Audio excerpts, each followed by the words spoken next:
हरे कृष्णा, राधे राधे।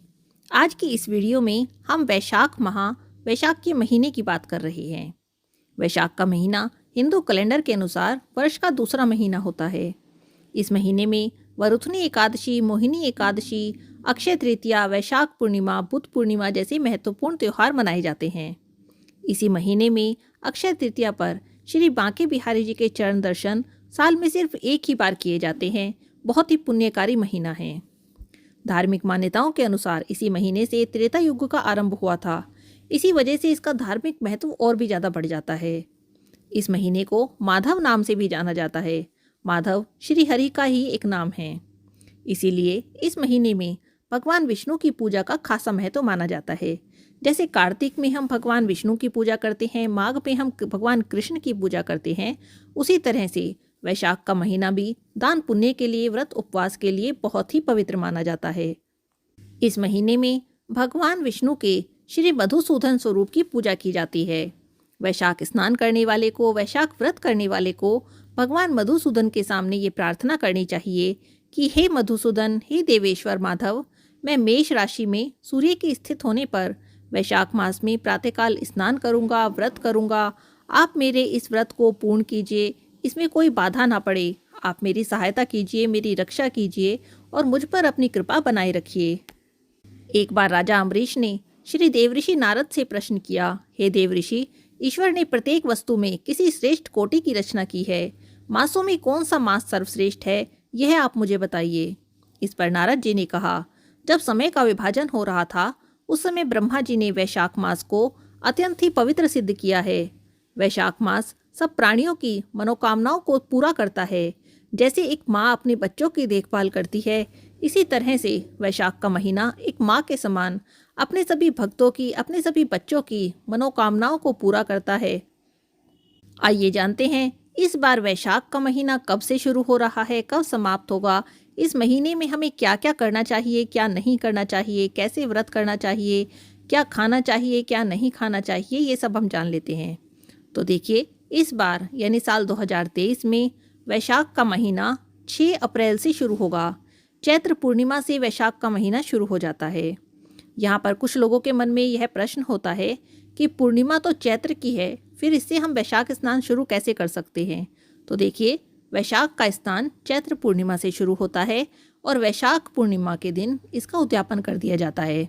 तो अगर हम प्रतिपदा से स्नान शुरू करेंगे तो हमारा एक दिन का स्नान कम हो जाएगा, क्योंकि हमें पूर्णिमा को, जो वैशाख की पूर्णिमा है, उस पर तो उद्यापन करना है। इसीलिए वैशाख का स्नान चैत्र पूर्णिमा से शुरू होता है और वैशाख पूर्णिमा को इसका उद्यापन कर दिया जाता है। तो 6 अप्रैल को यह स्नान शुरू होगा और 5 मई को इसका हम वैशाख पूर्णिमा के दिन उद्यापन करेंगे। वैशाख मास की महिमा के बारे में अधिक क्या कहा जाए। पुराणों में कहा गया है कि जो वैशाख मास में सूर्योदय से पहले स्नान करता है, भगवान विष्णु की पूजा करता है, भगवान विष्णु उससे सदा ही प्रेम करते हैं।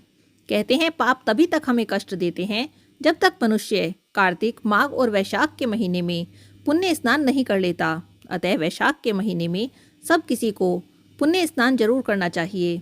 अगर कहीं पवित्र नदी पर जाकर स्नान ना कर सकें तो अपने घर में ही शुद्ध जल से सूर्योदय से पहले स्नान करके भगवान विष्णु की पूजा करनी चाहिए और सूर्य देव को अर्घ्य देना चाहिए।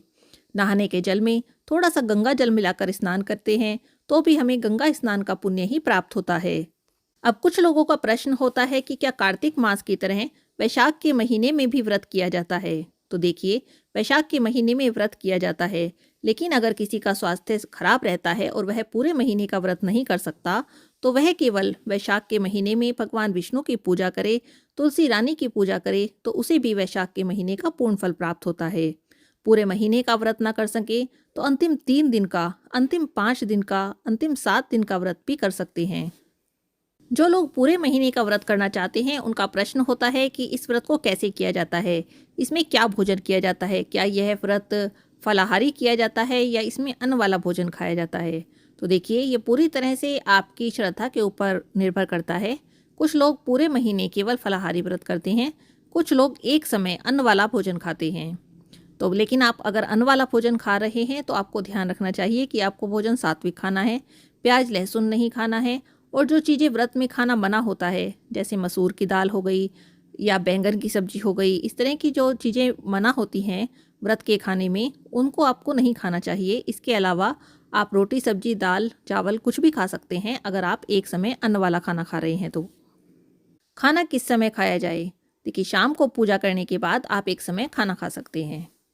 अब एक सवाल और आता है कि हम लोग पूरे साल की एकादशी का व्रत तो करते नहीं हैं, हम व्रत नहीं कर पाते हैं, तो इस महीने का हम व्रत कर रहे हैं, तो इस महीने में जो एकादशी पड़ेगी उस पर हम क्या करें? तो देखिए, जब आप महीने का व्रत करते हैं तो उसमें जो एकादशी पड़ती है या और भी जो त्यौहार पड़ते हैं उनका आपको व्रत करना चाहिए। अब सवाल आता है कि वैशाख के महीने का स्नान किस समय किया जाता है? क्या सुबह उठकर किया जाता है या हम दिन में किसी भी समय कर सकते हैं? तो देखिए, सूर्योदय से पहले जो स्नान किया जाता है उसका अधिक महत्व माना जाता है। ऐसा कहा जाता है कि जब सूर्योदय हो रहा हो तब हम अगर सूर्यदेव को अर्घ्य देते हैं तब वह ज़्यादा पुण्य फलदायी होता है। तो अगर आप पहले से स्नान करेंगे तभी तो सूर्योदय के समय सूर्यदेव को जल दे पाएंगे, सूर्यदेव को अर्घ्य दे पाएंगे। वैशाख के महीने में जल दान करने का विशेष महत्व है। ऐसा माना जाता है कि इस महीने में जो जल का दान करता है उसे सभी तीर्थों के दर्शन का पुण्य फल प्राप्त होता है। लेकिन अगर कोई स्वयं से जल का दान नहीं कर सकता और लेकिन वह दूसरे को प्रेरित करता है जल दान करने के लिए, तो उसे भी बड़ा ही पुण्य प्राप्त होता है। इस महीने में जो मार्ग में यात्रियों के लिए प्याऊ लगवाता है वह विष्णु लोक में प्रतिष्ठित होता है। क्योंकि इस महीने में गर्मी बढ़ने लगती है, तो इस महीने में जो प्यासे को पानी पिलाता है, धूप से जलते हुए के ऊपर छाता करता है या उसे पंखे की हवा देता है या पंखे का दान करता है, उसे 10,000 राजसूय यज्ञों का फल प्राप्त होता है। इस मास में धूप और परिश्रम से पीड़ित ब्राह्मण या संत को जो पंखा डुलाकर शीतलता प्रदान करता है वह निष्पाप होकर भगवान का पार्षद हो जाता है। अब जान लेते हैं कि इस महीने में कौन से मंत्रों का जाप करना चाहिए और क्या पूजा पाठ करनी चाहिए। जैसा कि मैंने पहले ही कहा, इस महीने का एक नाम माधव भी है। ओम माधवाय नमः इस मंत्र का जाप करना इस महीने में बहुत ही पुण्य फलदायी माना जाता है। इसके अलावा यदि आपने पहले से कोई मंत्र ले रखा है तो आपको उसी मंत्र का जाप करना चाहिए। किसी मंत्र की दीक्षा ली है तो आपको उसी मंत्र का जाप करना चाहिए। लेकिन अगर आपने दीक्षा नहीं ली है तो आप ओम माधवाय नमः इस मंत्र का जाप करें। इसके अलावा ओम नमो भगवते वासुदेवाय इस मंत्र का भी आप जाप कर सकते हैं। जो लोग लक्ष्मी प्राप्ति की इच्छा से, धन प्राप्ति की इच्छा से वैशाख मास का व्रत कर रहे हैं, वैशाख मास का स्नान कर रहे हैं, उन्हें ओम ह्रीम श्रीम लक्ष्मी वासुदेवाय नमः इस मंत्र का जाप करना चाहिए। जो लोग संतान प्राप्ति की इच्छा से वैशाख स्नान कर रहे हैं, उन्हें ओम क्लीम कृष्णाय नमः इस मंत्र का जाप करना चाहिए।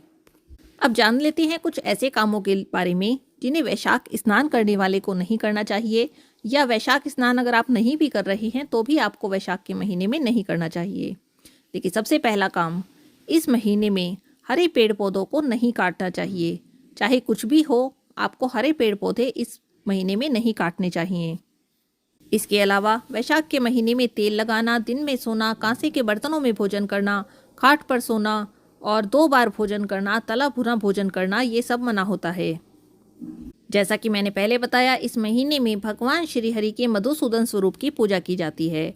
तो ऐसे में आप भगवान श्री हरि के मंत्रों का जाप करें, विष्णु सहस्त्र नाम का पाठ करें, विष्णु चालीसा का पाठ करें, श्री हरि के मंत्रों का जाप करें और साथ ही साथ वैशाख कथा को सुने या पढ़ें।